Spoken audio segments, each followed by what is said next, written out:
Hello everyone, welcome to YouTube channel WiFi exam IQ। Most welcome. आज इस video में हम जनरल स्टडी में करंट अफेयर्स के वेरी इंपॉर्टेंट क्वेश्चंस पढ़ेंगे जो कि UPPCS प्री एग्ज़ाम 2022 के लिए बेहद महत्वपूर्ण है। आइए स्टार्ट करते हैं वीडियो। पहला क्वेश्चन आपकी स्क्रीन पर। और एक चीज़ और आपको बता दें कि इस वीडियो की जो PDF फाइल है वो आपको GS बाई संजय सर नाम से जो टेलीग्राम चैनल हमारा संचालित है उसमें प्रोवाइड कर दी जाएगी। तो आप उसे ज्वाइन करके, टेलीग्राम चैनल को ज्वाइन करके इसकी PDF आप प्राप्त कर सकते हैं। पहला क्वेश्चन है, विश्व जल दिवस कब मनाया जाता है? तो विश्व जल दिवस 22 मार्च को मनाया जाता है। विश्व जल दिवस 2022 की थीम क्या है? भूजल आदृश्य को दृश्यमान बनाना। भूजल आदृश्य को दृश्यमान बनाना, ये विश्व जल दिवस की थीम है। क्वेश्चन आ सकता है कि विश्व जल दिवस कब मनाया जाता है? तो ये 22 मार्च। ये मोस्ट इम्पॉर्टेंट है। इस समय विश्व जल दिवस मोस्ट इम्पॉर्टेंट है। अबेल पुरस्कार का आपने नाम सुना होगा। क्वेश्चन आता है कि अबेल पुरस्कार किस क्षेत्र में दिया जाता है? तो ये गणित के क्षेत्र में दिया जाता है। अगला क्वेश्चन ये बनेगा कि अबेल पुरस्कार 2022 किसको प्रदान किया गया? तो ये दिया गया है Dennis Parnell Sullivan. Dennis Parnell Sullivan यानी कि DP सुलीवन, याद रखिएगा। अबेल पुरस्कार डेनिस पार्नेल सुलीवन को दिया गया है। अब क्वेश्चन ये बनेगा कि अबेल पुरस्कार इनको जो डेनिस पार्नेल सुलीवन है किस क्षेत्र में दिया गया है? तो टोपोलॉजी, गणित की एक शाखा होती है, उसके क्षेत्र में कार्य करने के लिए दिया गया है, टोपोलॉजी में। ठीक है, इंग्लिश वर्ड है, याद रखिएगा। टोपोलॉजी के क्षेत्र में दिया गया है। अबेल पुरस्कार किसके द्वारा स्थापित किया गया था? तो ये नॉर्वेजियन सरकार के द्वारा स्थापित किया गया था। ठीक है, 2002 में अबेल पुरस्कार की स्थापना हुई थी। फिर क्वेश्चन बनेगा कि पहला अबेल पुरस्कार किसको दिया गया? तो पहला अबेल पुरस्कार 2003 में फ्रांसीसी गणितज्ञ जीन पियरे सेरे को दिया गया। जीन पियरे सेरे को दिया गया। ठीक है, मोस्ट इम्पॉर्टेंट क्वेश्चंस हैं। अगला क्वेश्चन है, कुकी जनजाति, मोस्ट इम्पॉर्टेंट। कुकी जनजाति भारत के किस राज्य में है? ठीक है, कुकी जनजाति इस समय चर्चा में है। चर्चा में रही कुकी जनजाति किस राज्य में पाई जाती है? तो ये कुकी जनजाति आपकी मिजोरम में पाई जाती है। कहाँ पाई जाती है? मिजोरम में। अगला क्वेश्चन, मांडा भैंस। मांडा भैंस भारत के किन क्षेत्रों में पाई जाती है? तो ये पूर्वी घाट और उड़ीसा में पाई जाती है। मोस्ट इम्पॉर्टेंट, वायनाड वन्यजीव अभयारण्य सबसे इम्पॉर्टेंट है। वायनाड वन्यजीव अभयारण्य भारत के किस राज्य में स्थित है? केरल में। ठीक है, यहाँ 4 सींग वाले मृग दिखाई दिए हैं। क्वेश्चन ऐसे बनेगा कि हाल ही में 4 सींग वाले मृग किस अभयारण्य में दिखाई दिए? तो वायनाड वन्यजीव अभयारण्य जो कि केरल में स्थित है वहाँ दिखाई दिए। डॉक्सिंग क्या है? डॉक्सिंग है इंटरनेट पर दूसरों की व्यक्तिगत जानकारी को प्रकाशित और विश्लेषण करना। इंटरनेट पर दूसरों की व्यक्तिगत जानकारी को प्रकाशित व विश्लेषण करना, ये डॉक्सिंग कहलाता है। साइंस टेक का बेहद इंपॉर्टेंट क्वेश्चन है इस समय, डॉक्सिंग। क्वेश्चन डायरेक्ट पूछा जाएगा कि डॉक्सिंग है क्या? तो इंटरनेट पर दूसरों की पर्सनल इन्फॉर्मेशन को प्रकाशित करना। G20 की स्थापना कब हुई थी भाई? G20 की स्थापना हुई थी सन 1999 में। कब हुई थी? सन 1900। G20 की स्थापना सन 1999 में हुई थी। यह 19 देशों और यूरोपीय संघ का अनौपचारिक समूह है। इसका उद्देश्य क्या है? वैश्विक अर्थव्यवस्था के प्रमुख मुद्दों पर चर्चा करना।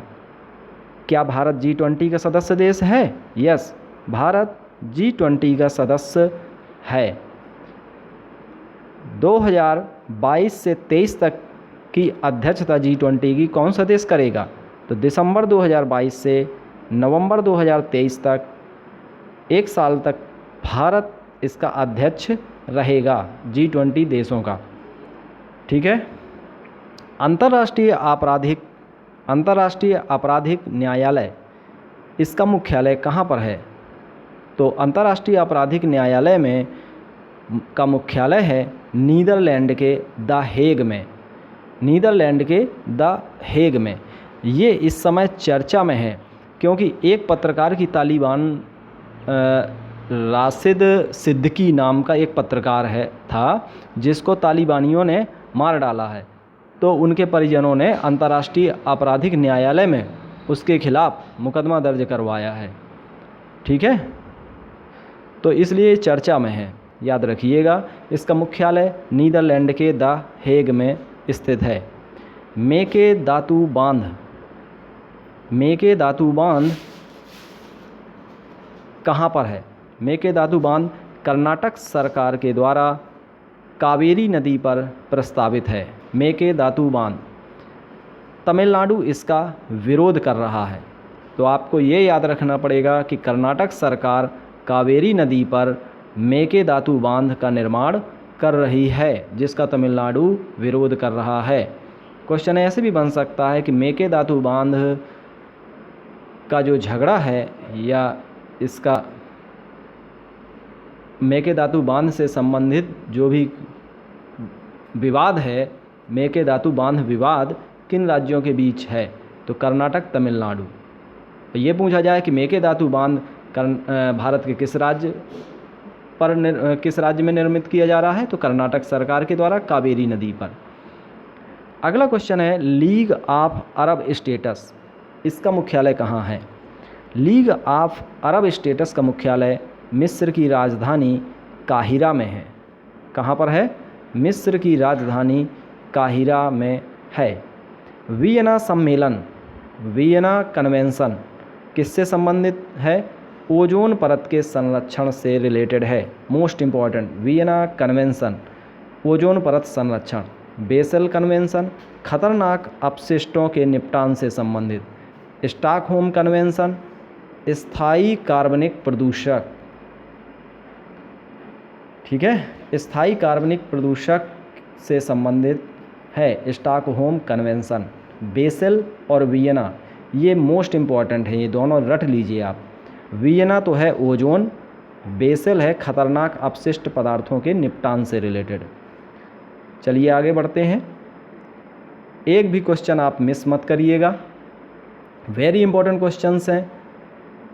देखिए, अनुसूचित जनजाति आयोग, अनुसूचित जनजाति आयोग, तो इसका उल्लेख भारत के किस अनुच्छेद में है? अनुसूचित जनजाति आयोग का उल्लेख अनुच्छेद 338 का में है। 89वां संविधान संशोधन एक्ट 2003 के तहत अनुच्छेद 338 का में अनुसूचित जनजाति आयोग की स्थापना की गई। किस एक्ट के तहत? 89वां एक्ट 2003। ओके, और अनुच्छेद 338 का। अब आपको इसको याद रखना है, रट लीजिए इसको, बहुत चर्चा में रहा, इम्पॉर्टेंट है क्वेश्चन। 89वां संविधान संशोधन एक्ट 2003 अनुच्छेद 338 का। हाल ही में चर्चा में रहा कोचरब आश्रम, जो कि महात्मा गांधी से संबंधित है। ये भारत के किस राज्य में है? कोचरब आश्रम अहमदाबाद में। मांडा भैंस उड़ीसा की देसी नस्ल है। ये कहाँ की है? उड़ीसा की देसी नस्ल है मांडा भैंस। मांडा भैंस उड़ीसा की देसी नस्ल है जो परजीवी संक्रमण के लिए प्रतिरोधी है, जिनमें बीमारियों की संभावना कम होती है। यानी कि इस भैंस में परजीवी का अटैक बहुत कम हो पाता है और बीमारियों की संभावना भी इस भैंस में बहुत कम होती है। नीति आयोग, सबसे इम्पॉर्टेंट क्वेश्चंस। नीति आयोग के द्वारा RMI, जिसका पूरा नाम है रॉकी माउंटेन इंस्टीट्यूट, के सहयोग से शून्य अभियान शुरू किया गया। क्वेश्चन ये बनेगा कि शून्य अभियान किसके द्वारा शुरू किया गया? तो शून्य अभियान नीति आयोग और RMI रॉकी माउंटेन इंस्टीट्यूट के सहयोग से शुरू किया गया। नुखाई क्या है? नुखाई एक कृषि त्यौहार है जो मौसम में नए चावल के स्वागत के लिए, जब चावल उत्पादन से रिलेटेड है नुखाई त्यौहार, ठीक है, कृषि त्यौहार है। नए चावल का जब आगमन होता है तो उसके लिए ये कृषि त्यौहार मनाया जाता है, नुखाई। H2O ये H2O भारतीय बच्चों, H2O तो वैसे भी आप जानते हैं जल का सूत्र होता है। भारतीय बच्चों के लिए वाटर प्राइज प्रोग्राम है ये किसने शुरू किया है? यूनेस्को ने। कब शुरू किया है? जुलाई 2021 में। H2O भारतीय बच्चों के लिए वाटर प्राइज प्रोग्राम है, यूनेस्को के द्वारा शुरू किया गया है जुलाई 2021 में। नासा का आर्टेमिस मिशन, नासा का आर्टेमिस मिशन चंद्र अन्वेषण मिशन से रिलेटेड है। चंद्रमा के अन्वेषण मिशन से रिलेटेड है आर्टेमिस मिशन। डायरेक्ट पूछा जाएगा आर्टेमिस मिशन किससे संबंधित है? चंद्र अन्वेषण मिशन से संबंधित है। लोक प्रतिनिधित्व अधिनियम 1951, इसमें क्या उल्लेख है कि विधायिका का चुनाव लड़ने के लिए किसी व्यक्ति को अयोग्य घोषित करने के मानदंडों का उल्लेख है। ठीक है, इसमें चुनाव लड़ने के लिए किसी व्यक्ति को अयोग्य घोषित करने के मानदंडों का उल्लेख है लोक प्रतिनिधित्व अधिनियम 1951, याद रखिएगा। चुनाव आचार संहिता से संबंधित इसमें वर्णन है लोक प्रतिनिधित्व अधिनियम में। इसके बाद है भारत और ब्रिटेन ने संयुक्त राष्ट्र जलवायु सम्मेलन COP26 में, भारत और ब्रिटेन ने COP26 में one sun one world one grid OSOWOG launch किया है। ये किसने लॉन्च किया? वन सन वन वर्ल्ड और वन ग्रिड, ये लॉन्च किया भारत और ब्रिटेन ने। किस सम्मेलन में लॉन्च किया गया? COP26 का जो जलवायु सम्मेलन हुआ COP26, उसमें one sun one world one grid launch किया गया। मोस्ट इंपॉर्टेंट क्वेश्चन, किन देशों ने? भारत और ब्रिटेन ने। नई रोशनी योजना, ये अल्पसंख्यकों से संबंधित है। नई रोशनी, नई मंजिल और उस्ताद, ये याद रखिएगा, मुस्लिम अल्पसंख्यकों से रिलेटेड योजनाएं हैं। नई रोशनी में अल्पसंख्यक महिलाओं को बैंकिंग सेवाओं की जानकारी उपलब्ध कराने से रिलेटेड है। 18 से 65 वर्ष की जो महिलाएं हैं। नई मंजिल में है 17 से 35 अल्पसंख्यक पुरुष और महिला, इससे संबंधित है। उस्ताद, मुस्लिम अल्पसंख्यकों को उनके कला और शिल्प कौशल का प्रशिक्षण, उससे रिलेटेड है। तो याद रखिएगा ये तीनों योजनाएं। पूछा जा सकता है निम्नलिखित में से कौन सी योजना अल्पसंख्यकों से संबंधित नहीं है? तो नई रोशनी और नई मंजिल और उस्ताद, तीनों याद रखिएगा। शीर्ष 5 दुग्ध उत्पादक देश कौन से हैं? सबसे पहला है यूपी, फिर उसके बाद है राजस्थान, फिर है मध्य प्रदेश। यूपी एमपी के बीच में याद रखिएगा राजस्थान, बस 3 याद कर लीजिए। यूपी एमपी के बीच में राजस्थान, URM। फिर है देखिए आंध्र प्रदेश और फिर है गुजरात। यूपी राजस्थान, URM आगे, ये सूत्र याद कर लीजिए, URM आगे। One nation one ocean summit, one ocean summit कहाँ आयोजित हुआ? फ्रांस के ब्रेस्ट में। सबसे important question, one ocean summit France के ब्रेस्ट में आयोजित हुआ। फ्रांस, संयुक्त राष्ट्र और विश्व बैंक, इन तीनों ने मिल करके वन ओशन सम्मेलन, वन ओशन शिखर सम्मेलन हुआ। इसकी अध्यक्षता किसने की? फ्रांस ने। याद रखिएगा, वन ओशन शिखर सम्मेलन की अध्यक्षता फ्रांस ने की। इंडिया आइडियाज शिखर सम्मेलन, इंडिया आइडियाज शिखर सम्मेलन 2021 की थीम क्या थी? इंडिया आइडियाज शिखर सम्मेलन, रिकवरी टू रिजर्जेंस, ठीक है, रिकवरी टू रिसर्जेंस, याद रखेंगे आप, recovery to resurgence India ideas summit की थीम थी। ये इम्पॉर्टेंट है क्वेश्चन, आईएएस के एग्ज़ाम के लिए इम्पॉर्टेंट है। India ideas summit, recovery to resurgence.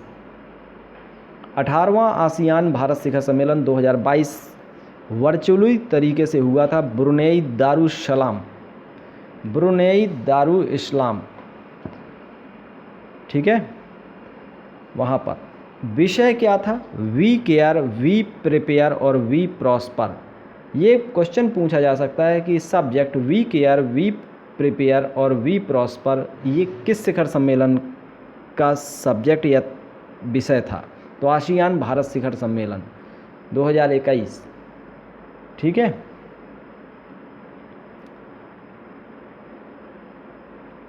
इसके बाद देखते हैं अगला क्वेश्चन, मोस्ट इम्पॉर्टेंट। हमने कोशिश की है कि जिस तरह से लोक सेवा आयोग की डिमांड है उसी के आधार पर क्वेश्चंस आपको प्रोवाइड किए जाएं। पहला क्वेश्चन, वैश्विक नवाचार सूचकांक, वैश्विक नवाचार सूचकांक कौन जारी करता है। कार्नेल यूनिवर्सिटी न्यूयॉर्क, इनसीड और वीपो, ये तीनों मिल करके कार्नेल इनसीड वीपो ये वैश्विक नवाचार सूचकांक जारी करते हैं। जलवायु कार्यवाही तथा वित्तीय गतिशीलता संवाद, जलवायु कार्यवाही तथा वित्तीय गतिशीलता संवाद, ये सितंबर 2021 में हुआ भारत और अमेरिका के बीच, ठीक है, याद रखिएगा, भारत और अमेरिका के बीच हुआ था ये जलवायु कार्यवाही और वित्तीय गतिशीलता संवाद। काफ़ी चर्चा में रहा, ये इम्पॉर्टेंट है ये क्वेश्चन, ठीक है। भारत अमेरिका, कथक नर्तक बिरजू महाराज का निधन हो गया है। वे किस घराने के थे। लखनऊ के कालका बिंदादीन घराना। Birju Maharaj, most important questions, ये किस नृत्य से संबंधित थे। तो कथक से, याद रखिएगा, बिरजू महाराज कथक से। अब अगला क्वेश्चन बनता है कि ये किस घराने के थे। तो लखनऊ के कालका बिंदादीन घराने के। शून्य अभियान कब शुरू किया गया। मोस्ट इम्पॉर्टेंट, ये इलेक्ट्रिक शहरी क्षेत्रों में इलेक्ट्रिक वाहनों को अपनाए जाने से संबंधित है शून्य अभियान। तो ये 15 सितंबर 2021 को स्टार्ट हुआ, 15 सितंबर 2021 को शुरू हुआ। राष्ट्रीय और इसी से अमृत अभियान भी इसी से रिलेटेड है, ठीक है। राष्ट्रीय संस्थागत रैंकिंग रूपरेखा के तहत देश में उच्च शिक्षा के संस्थानों की राष्ट्रीय स्तर पर इंडिया रैंकिंग 2021 जारी की गई। यानी कि इंडिया रैंकिंग्स कौन जारी करता है। राष्ट्रीय संस्थागत रैंकिंग रूपरेखा, NIRF, ये याद रखिएगा, ये उच्च शिक्षा संस्थानों की इंडिया रैंकिंग जारी करता है। अब सभी क्षेत्रों में संयुक्त रैंकिंग में किसको शीर्ष स्थान मिला है। IIT मद्रास को मिला है, याद रखेंगे आप, किसको मिला है पहला स्थान। IIT Madras, NIRF, India ranking 2021 में IIT मद्रास को शीर्ष स्थान मिला है। पब्लिक आई ऐप और मिशन गौरा शक्ति ऐप, ये किस राज्य ने लॉन्च किए हैं। Public I app, mission Gaura शक्ति ऐप, उत्तराखंड राज्य ने, याद रखिएगा, इम्पॉर्टेंट है, उत्तराखंड राज्य ने public I app, mission Gaura शक्ति ऐप लॉन्च किया। ई श्रम पोर्टल पर पंजीकरण के मामले में बिहार को शीर्ष स्थान प्राप्त हुआ है। ई श्रम पोर्टल पर बिहार को शीर्ष स्थान प्राप्त हुआ है, इम्पॉर्टेंट है। मिलेट मिशन 2021 में मिलेट खाद्यान्न जैसे बाजरा, रागी, इनसे संबंधित होता है मिलेट मिशन। ये किस राज्य ने शुरू किया। छत्तीसगढ़। मिलेट मिशन छत्तीसगढ़ ने शुरू किया? याद रखिएगा, छत्तीसगढ़। यूनेस्को के रचनात्मक शहरों की सूची में भारत का कौन सा शहर शामिल हुआ? तो श्रीनगर शामिल हुआ है। इम्पॉर्टेंट है, जम्मू कश्मीर का श्रीनगर शहर यूनेस्को के रचनात्मक शहरों की सूची में शामिल किया गया। इम्पॉर्टेंट है, प्रलय मिसाइल। प्रलय मिसाइल कहाँ से कहाँ मार करती है? सतह से सतह पर मार करने वाली मारक क्षमता है प्रलय मिसाइल की। याद रखिएगा, सतह से सतह प्रलय मिसाइल। यूनटैब योजना कब लॉन्च की गई? यूनटैब 4 जून 2021 को लद्दाख के सरकारी स्कूलों में कक्षा 6 से 12 के छात्रों को टैबलेट वितरित करना इसका एम है, इसका लक्ष्य है। यूनटैब, ठीक है, यूनटैब लद्दाख के सरकारी स्कूलों में 6 से 12 तक के बच्चों को टैबलेट वितरित करना, 6 से 12 याद रखिएगा। और कहाँ? लद्दाख में, जून 2021 में। जून में छुट्टियां हो जाती हैं, जून में ही टैबलेट वितरित किए जाएंगे, याद रखिएगा। नव भारत साक्षरता कार्यक्रम कब लॉन्च हुआ? 16 फरवरी 2022 को। शिक्षा मंत्रालय के द्वारा प्रौढ़ शिक्षा की योजना है। नव भारत साक्षरता कार्यक्रम किससे रिलेटेड है? प्रौढ़ शिक्षा से। कब लॉन्च हुआ? फरवरी 2022 में। फरवरी 2022 में, अभी पिछले महीने याद रखिएगा। नव भारत साक्षरता कार्यक्रम, क्योंकि ट्रेंड ऐसा चल रहा है, 4-5 योजनाएं दे दी जाती हैं, उनका सीक्वेंस लगाने के लिए पूछा जाता है, इसलिए आपको डेट महीना याद रखने की ज़रूरत है। फरवरी 2022। 108वां भारतीय विज्ञान कांग्रेस, 108 नंबर का भारतीय विज्ञान कांग्रेस कहाँ हुआ? Symbiosis international deemed university, Pune Maharashtra में। कहाँ हुआ? पुणे महाराष्ट्र। पुणे महाराष्ट्र याद रखिएगा। 108वां भारतीय विज्ञान कांग्रेस कब हुआ? जनवरी 2022 में। सैन्य अभ्यास अजेय वॉरियर, मोस्ट इम्पॉर्टेंट, अजेय वॉरियर, सैन्य अभ्यास अजेय वॉरियर किन देशों के बीच हुआ या किन देशों के बीच होता है? भारत और यूके, भारत और यूनाइटेड किंगडम यानी ब्रिटेन, भारत और ब्रिटेन के बीच अजेय वॉरियर। नीति आयोग के अध्यक्ष प्रधानमंत्री होते हैं। नीति आयोग के उपाध्यक्ष राजीव कुमार हैं, ठीक है। नीति आयोग का उपाध्यक्ष कौन है? राजीव कुमार। और इनके मुख्य कार्यकारी अधिकारी CEO हैं अमिताभ कांत। कौन है? अमिताभ कांत CEO हैं और उपाध्यक्ष राजीव कुमार हैं, राजीव कुमार, याद रखिएगा। तो ये वीडियो आपको ज़रूर पसंद आया होगा, लाइक शेयर ज़रूर कर दीजिए अपने दोस्तों तक और इस चैनल को ज़रूर सब्सक्राइब कर लीजिए, आने वाले वीडियो का नोटिफिकेशन आपको मिल सके। Thank you, best of luck. और इसकी PDF आपको Telegram channel GS by Sanjay sir, जो टेलीग्राम चैनल है हमारा, उस पर आपको PDF फाइल मिल जाएगी। Thank you.